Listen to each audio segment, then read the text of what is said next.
Hi friends, இன்றைக்கி நம்ம meal மேக்கரில் எப்படி கட்லெட் செய்ய போகிறோம் தாங்க பார்க்க போகிறோம். வாங்க வீடியோக்குள்ளே போகலாம். 100 கிராம் மீல் மேக்கர் எடுத்துக்கோங்க. 2 மீடியம் சைஸ் உருளைக்கிழங்கு எடுத்துக்கோங்க. ஒரு பாத்திரத்தில் தண்ணி ஊற்றி கொதி வந்த பிறகு இந்த மீல் மேக்கரை சேர்த்து நல்லா கலந்து விட்டுட்டு ஆறின பிறகு நல்லா பிழிஞ்சு எடுத்துக்கோங்க.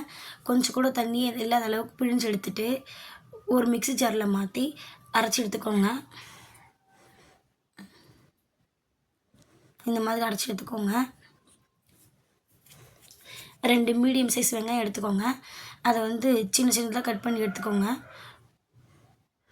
ஒரு கடாயில் எண்ணெய் ஊற்றி காய்ஞ்ச பிறகு நம்ம கட் பண்ண வெங்காயத்தை நல்லா சேர்த்து வதக்கிட்டு கொஞ்சம் கலர் மாறின பிறகு ஒரு கைப்பிடி அளவு கொத்தமல்லி கருவேப்பிலை சேர்த்து நல்லா கலந்து விட்டுருங்க.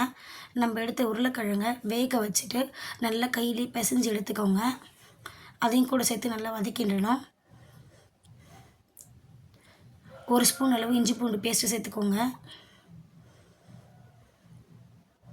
அதையும் சேர்த்து நல்லா கலந்து விட்டுட்டு நம்ம அரைச்சி வச்சுருக்கிற மீல் மேக்கரையும் சேர்த்து நல்லா கலந்துக்கோங்க.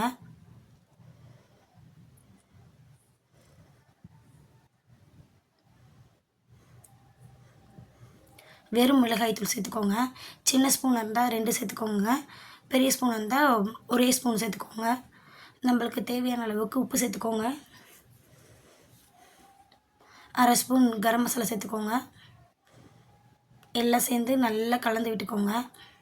அது வரைக்கும் அடுப்பு ஆனில் தான் இருக்கணும். லோ ஃப்ளேமில் வச்சு நல்லா கலந்து எடுத்துக்கோங்க. கார்ன்ஃப்ளவர் 3 ஸ்பூன் எடுத்துக்கிறேன். நீங்கள் வேணால் அரிசி மாவும் எடுத்துக்கலாம் கார்ன்ஃப்ளவருக்கு பதில்.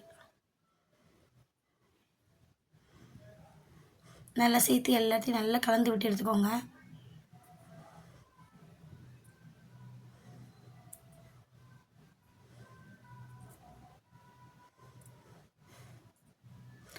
இந்த மாதிரி கலந்து எடுத்துக்கோங்க. நான் ப்ரெட்டுக்கு பதில் ரஸ்க் யூஸ் பண்ணிட்டேன். நீங்கள் ப்ரெட்டும் யூஸ் பண்ணிக்கலாம் கோட் பண்ணுறதுக்கு. நான் ரஸ்க் யூஸ் பண்ணி இந்த மாதிரி அரைச்சி எடுத்துக்கிட்டேன். 3 ஸ்பூன் மைதா சேர்த்து நல்லா தண்ணியை விட்டு கலந்து எடுத்துக்கோங்க.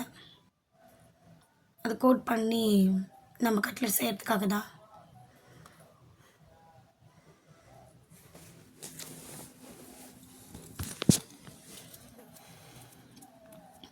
இந்த மாதிரி தண்ணியை சேர்த்து கலந்து எடுத்துக்கோங்க.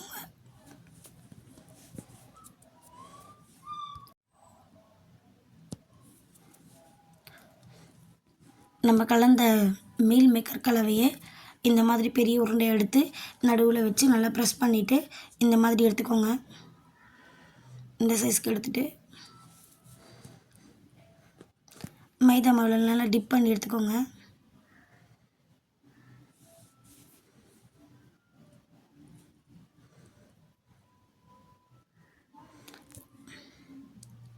பிரெட் க்ரம்ஸில் போட்டு நல்லா கலந்து எடுத்துக்கோங்க.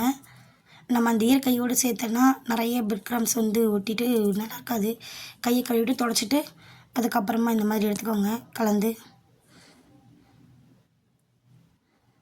இந்த மாதிரி எடுத்துக்கோங்க சேர்ந்து. நெக்ஸ்ட்டு ஒரு தோசைக்கல்ல எண்ணெய் ஊற்றிட்டு நம்ம செஞ்சு வச்சுருக்கிற இந்த கட்லெட்டை அதுக்குள்ளே சேர்த்து மீன் எப்படி நம்ம இருக்கிறோமோ அந்த மாதிரி வறுத்து எடுத்துக்கோங்க.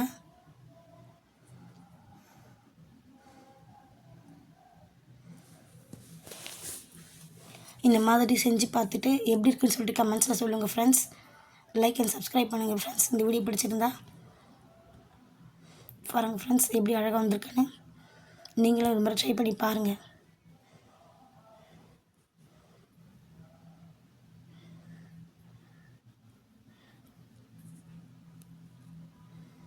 Bye friends.